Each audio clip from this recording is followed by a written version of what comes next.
It's Stu, baby. You good girl? Hi fans of high quality entertainment.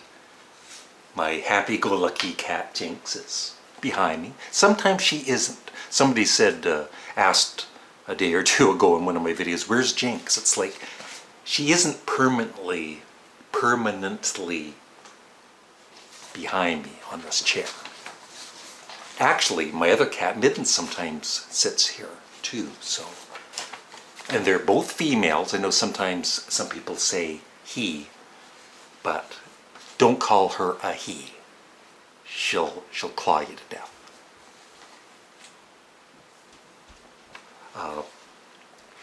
Yesterday, I did a video wanting to show my viewers some of the many, many great live performances I have seen on YouTube. Not a top 10 list or anything, just 10 or 11 videos that I love, and I wanted to share them with you.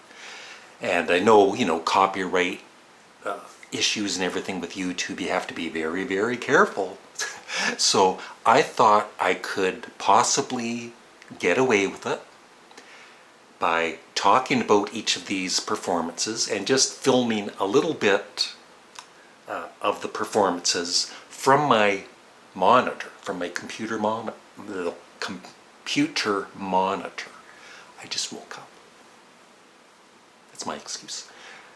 And with no audio. I have the audio off, and all I'm doing is I'm behind the camera and showing a little clip, not the whole clip, just like maybe a minute of each performance and talking about it.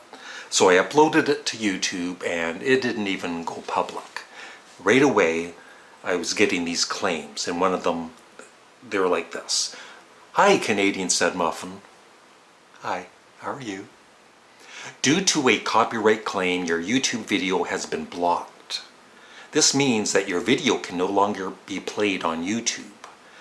And this was for me talking about AC/DC's Live at River Plate and just showing like a minute of them performing with no audio. Claimed by SME.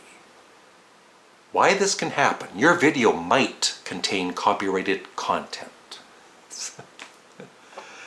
Copyright owners can choose to block YouTube videos that contain their content. And I also had a link to each of the videos that I talk about.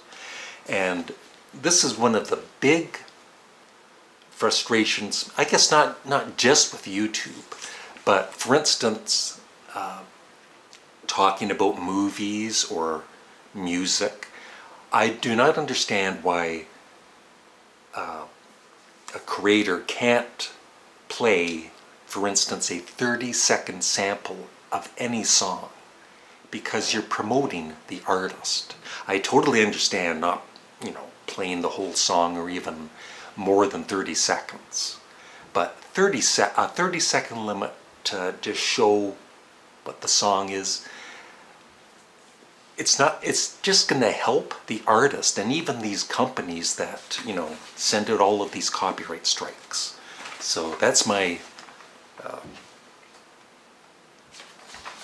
venting for today. So somebody in the community, when I posted about this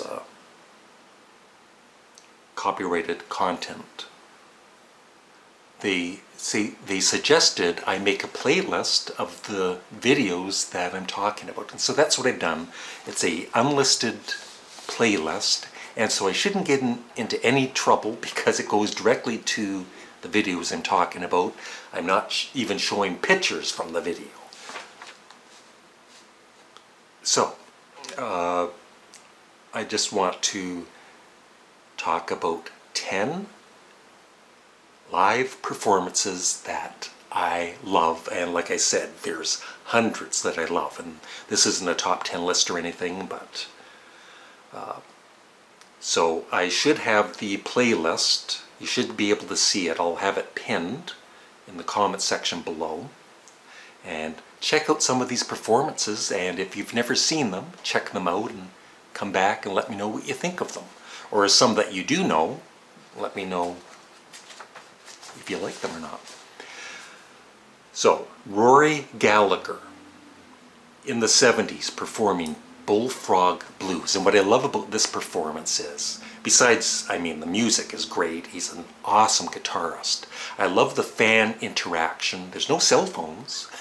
And near the end of the video, well, there's one point where Rory climbs up on the speaker cabinet and he's way up there. It's like pretty crazy. He could hurt himself.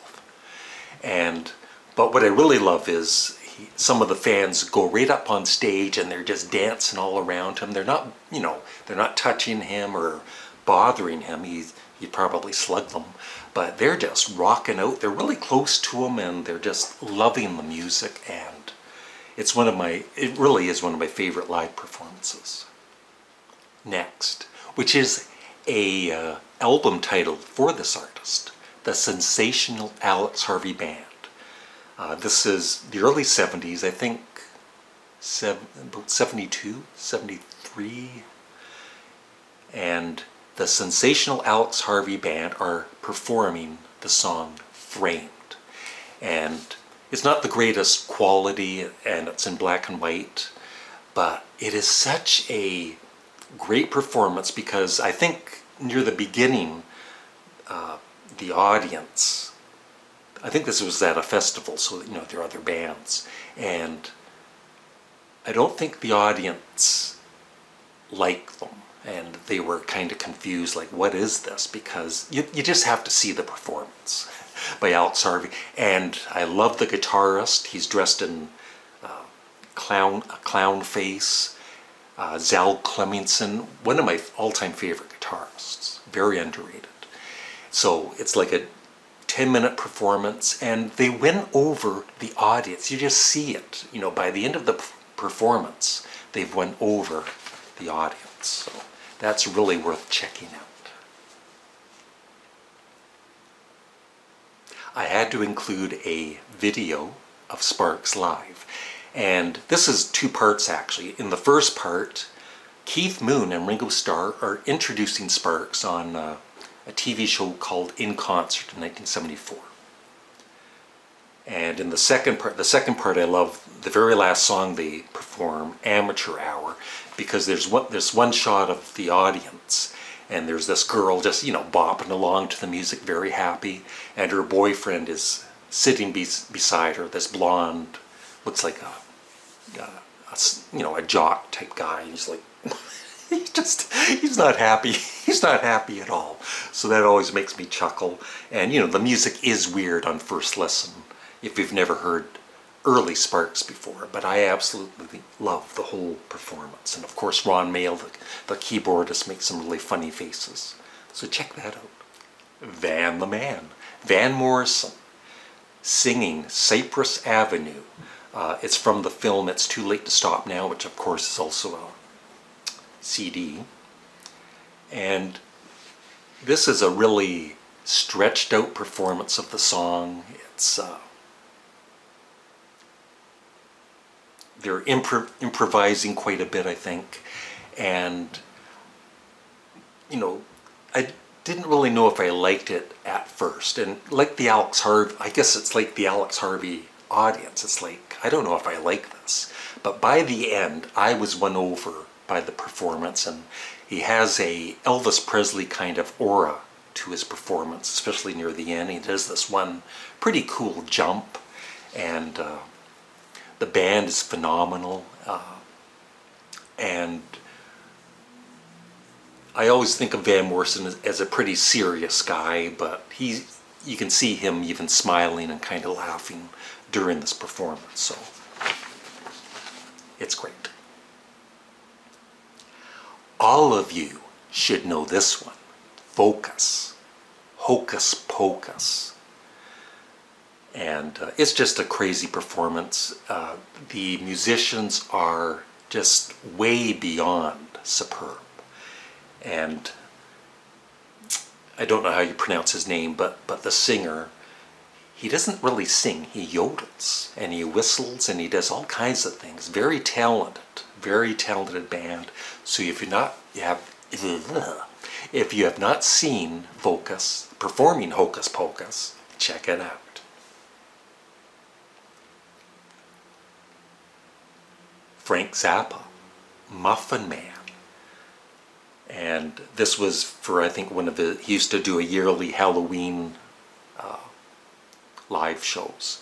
And in this one, Muffin Man is one of my favorite songs for a guitar solo from Bongo Fury. And this one is just as good.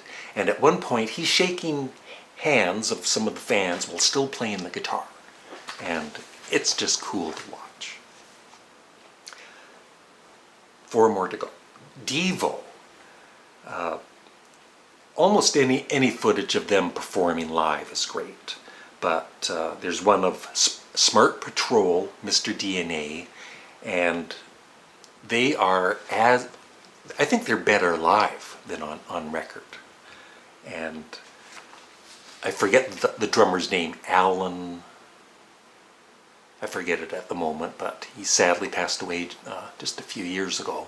But he is a phenomenal drummer. I've said that twice now. Phenomenal. Number 8. I've talked about Steve Hackett before doing Supper's Ready. He was a guitarist in Genesis.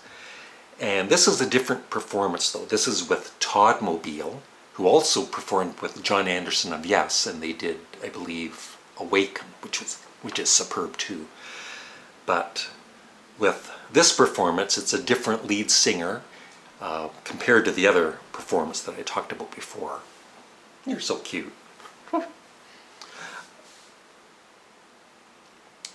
And so this singer, he doesn't so much do a performance like the other guy. He just sings, and just a great vocal on it. So just check that out. Check it out. Speaking of Yes, Awaken from Symphonic Live 2003 with this orchestra. The whole concert is excellent. And there's one point near the beginning, Rick Wakeman, he's a hilarious guy. He's a comedian, but you can just see him really feeling the music. He's got his eyes closed and playing the keyboards, and